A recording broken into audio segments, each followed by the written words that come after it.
अस्सलाम वालेकुम दोस्तों आज हम आपके लिए एक ऐसी खातून की स्टोरी लेकर आए हैं जिन्हें अपने सपने पूरे करने के लिए बहुत कठिनाइयों का सामना करना पड़ा। लेकिन इंसान अगर ठान ले तो क्या नहीं कर सकता, कठिनाई चाहे जितनी आए। जी हाँ दोस्तों, ये कहानी है हिजाब पहने यूपीएससी की परीक्षा पास करने वाली आयशा काजी की, जहाँ आजकल हिजाब को लेकर बड़े बड़े बयान हो रहे हैं। हिजाब को बैन करने की बात हो रही है। स्कूल या कॉलेजों में लड़कियों को बिना हिजाब पहने आने को कहा जा रहा है, जहां कई लड़कियों ने अपना करियर, अपना सपना छोड़ दिया कि हम हिजाब पहनेंगे, चाहे हमें एग्ज़ाम में बैठने दिया जाए या नहीं। देखने में जितनी अच्छी हैं वो बातें उससे कहीं ज्यादा अच्छी करती हैं। नाम है आयशा काजी और यूपीएससी की परीक्षा में 586वीं रैंक हासिल की है। रहने वाली मुंबई की कलवा की हैं। जब रिजल्ट आया और द लीडर हिंदी ने उनके घर पहुंचकर बात की तो सवालों के जवाब में बहुत अच्छा बोली थी। लेकिन अब अंजुमन इस्लाम में उनका इस्तकबाल हुआ और उन्हें अपनी बात रखी तो क्या गजब का बोली है। ये कुछ बनने की जुस्तजू में लगे नौजवानों को एक बार जरूर सुनना चाहिए, इसलिए भी क्योंकि वो महज कह नहीं रही हैं बल्कि उन्होंने दीनों दुनिया को बैलेंस करके दिखा दिया है। अपनी माँ से कुरान को तर्जुमे तफसीर के साथ पढ़ा, जब वक्त हुआ नमाज अदा की, रमजान आए तो रोजे रखे और सिविल सेवा के लिए स्टडी भी करती रहीं। वो कहती हैं कि हम दुनिया और आखिरत दोनों के लिए बनाए गए हैं। ये महज कोरे अल्फाज नहीं हैं। सुनने के बाद आयशा के लफ्जों पर गौर करिए। वो मेहनत की बदौलत अपनी दुनिया में रंग भर चुकी हैं। दुआ है कि अल्लाह उन्हें आखिरत में भी जन्नत का वो इनाम अता फरमाए जिसका उसने अपनी पाक किताब कुरान करीम में फरमाबरदार बंदों से वायदा फरमाया है। आमीन या रब्बुल आलमीन। It's an honour for me. आज इस इंस्टीट्यूट में, इस बिल्डिंग के इस फ्लोर पर आज मैं खड़ी हूँ। जब मैंने अपनी सिविल सर्विसेज की प्रिपरेशन की स्टार्टिंग की थी तो सबसे पहला इंस्टीट्यूट जो मैंने ज्वाइन किया था यूनिवर्सल एजुकेशन सेंटर, जिनका वीकेंड बैच इसी बिल्डिंग में होता था। और सेकेंड ईयर थी जब मैंने स्टार्ट किया था और उस वक्त मुझे बहुत ज्यादा समझ नहीं आता था सब्जेक्ट्स के बारे में, बट मुझे जज्बा था कि मैं नहीं भी समझ आता है तो मैं बैठूंगी आकर, मैं समझूंगी। और अल्हम्दुलिल्लाह अल्लाह का करम ऐसा है कि आज का फेलिसिटेशन भी इत्तेफाक से यहीं पर है। मैंने ये एरिया में जो है काफी नॉस्टैल्जिक फील किया अंदर आते ही। और आई वाज हियर इन 2016-17 और फिर it's been a long journey but अल्हम्दुलिल्लाह वेरी वर्थवाइल वन। सिंस यहाँ पे मैं देख रही हूँ कि sections of people are here including teachers, staff members, तो मेरी जो जर्नी है ना, इसकी शुरुआत मेरी ऐसे एक टीचर ने ही की थी। तो यहाँ पे कहने का मकसद ये है कि the importance teachers hold in the life of students, ये जो है ये बहुत इनवैल्यूएबल है। 12th स्टैंडर्ड में मेरे एक प्रोफेसर थे जिन्होंने मुझे सजेस्ट किया था कि बेटा आपने सिविल सर्विसेज की तैयारी करनी है। वो मेरे मार्क्स देखते थे, वो मेरे शायद नोट्स देखते थे और उन्होंने ना सिर्फ मुझे कन्विंस किया एक दिन बैठा के, बल्कि मेरे पेरेंट्स को भी एक बार कॉल करके बहुत अच्छे से काउंसिल किया कि किस लिए मैं समझता हूँ कि आयशा ने सिविल सर्विसेज की प्रिपरेशन करनी चाहिए। और थैंकफुली मैंने भी उनकी बातों को सीरियसली लिया, मेरे पेरेंट्स ने भी उस पर गौर फिक्र की और फिर हमने डिसाइड किया कि जरूर ये चीज करनी चाहिए। तो यहाँ पे जो टीचर्स है, मैं उनसे ये कहना चाहूंगी कि आपका जो रोल हमेशा रहा है एक स्टूडेंट्स की लाइफ में, वो बहुत ही ज्यादा एक्सट्रीमली वैल्यूएबल रहा है। बिकॉज मुझे हमेशा लगता है कि टीचर्स जो है बहुत ज्यादा जिन्हें बहुत ज्यादा रिकॉग्निशन नहीं मिलता है उनके काम का और उनके हर दिन की जो मेहनत होती है उसका। तो एक token of gratitude for teachers presenting here today that it is, अगर मैं यहाँ खड़ी हूँ, it's the fruit of all of your efforts.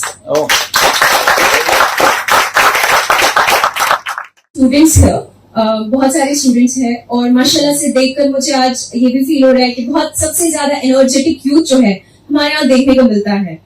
और ये एनर्जी जो है मैं बहुत दिल से चाहती हूँ कि राइट प्लेसेस में, राइट रिसोर्सेज के थ्रू यूटिलाइज हो। मुझे हमेशा से एक चीज फील हुई है कि हमारे बच्चों में बहुत टैलेंट है, हम बहुत टैलेंटेड है, मगर बस यही है कि हमें उस एज में इस चीज को समझना है और इस चीज को सही जगह पर इस्तेमाल करना है। हम जो है जितना हो सके उतना स्ट्रेच कर सकते हैं। मुझे एक हदीस याद आ रही है, तलबुल इल्मी फरीदतुन अला कुल्ली मुस्लिम, इल्म हासिल करना हर मुसलमान पर फर्ज है।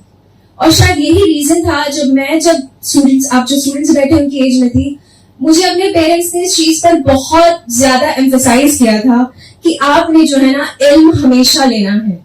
और सिविल सर्विसेज की तरफ अट्रैक्ट होने का एक रीजन मेरा ये भी था, इतने डाइवर्स सब्जेक्ट्स, इतनी डाइवर्स नॉलेज, ये सारी नॉलेज किसी और फील्ड में मुझे नहीं लगता मिलेगी, including history, geography, economy, political science हो, इंटरनेशनल रिलेशंस हो, वर्ल्ड हिस्ट्री है, साइंस एंड टेक्नोलॉजी है, किसी भी फील्ड में। मैं ह्यूमैनिटीज की स्टूडेंट हूँ, मगर मुझे इतना ज्यादा बाकी सारी स्ट्रीम्स के बारे में भी पता है कि ये नॉलेज मुझे बहुत पसंद थी, ये चीज कि इतना सारा पढ़ने को मिलेगा, और मेरा शौक था पढ़ना, और मैंने इस चीज में बस इनिशिएट कर लिया। मेहनत बहुत ज्यादा लगती है, कोई डाउट नहीं है, हुसैन सर भी बताएंगे आपको, इनकी मेहनत भी बहुत लंबी है, और मैंने तो डेफिनेटली की। और दीन और दुनिया को बैलेंस करते हुए चलना बिल्कुल भी मुश्किल नहीं है। मुझे लगता है कि सबसे बड़ी स्ट्राइकिंग चीज अगर लोगों को लगती है वो ये लगती है कि आपने कैसे कर लिया। इत्तेफाक की बात यह है कि यही तो सबसे आसान चीज है। किसी एक तरफ अगर हम भागेंगे तो जिंदगी बहुत मुश्किल हो जाएगी। द थिंग इज कि हम इस दुनिया और आखिरत दोनों के लिए बने हैं, तो यही तो हमारा नेचर है, ये हमारी नेचुरल फितरत है।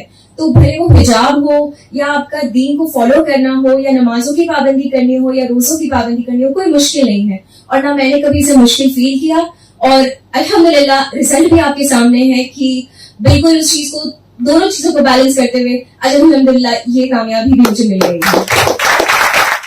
इसके लिए ये रहेगा कि अपने आप को स्ट्रेच करना स्टार्ट कर दीजिए। It is very much possible to stretch yourself as much as you want. You want to study, you want to be in college, you want to start studying for civil services examination or any other examination for that matter. It is extremely easy as long as you decide that you want to do it. Because 14 hours, 15 hours, 16 hours is very much possible. He has done it, I have done it, lots of other students have cleared the examination, they have done it. So it is very much possible. 16-17 hours आप पढ़ाई के लिए निकाल सकते हैं आराम से। तो ये चीज पॉसिबल है, और ये चीज हम सबको करनी चाहिए। हमारे माशरे में इस चीज की बहुत ज्यादा जरूरत है कि बच्चे बाहर सड़कों पर ना दिखे और घर में अपने स्टडी टेबल पर बैठ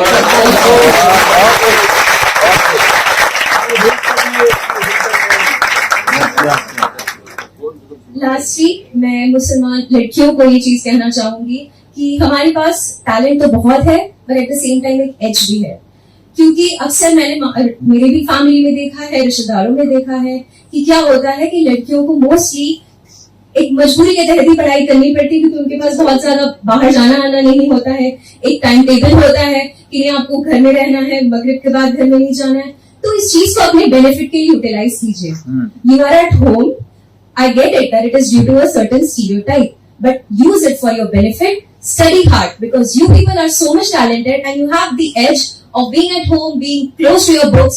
Start studying because this potential should not get wasted at all. क्योंकि अगर 50% population of our society stays back, then हम एक generation पीछे चले जाते हैं।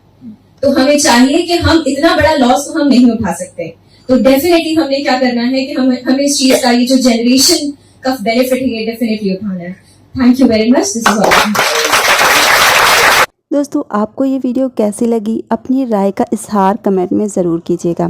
वीडियो पसंद आने की सूरत में वीडियो को लाइक और ज़्यादा से ज़्यादा शेयर करिएगा। चैनल पर नए हैं तो चैनल को सब्सक्राइब कर बेल आइकॉन ज़रूर दबा दीजिएगा। अब आपसे फिर मुलाकात होगी एक ऐसी ही इंटरेस्टिंग स्टोरी के साथ। जब तक के लिए अल्लाह हाफिज़। हस्बी रब्बी जल्लल्लाह मा फी क़ल्बी ग़ैरुल्लाह नूर मुहम्मद सल्लल्लाह ला इलाहा इल्लल्लाह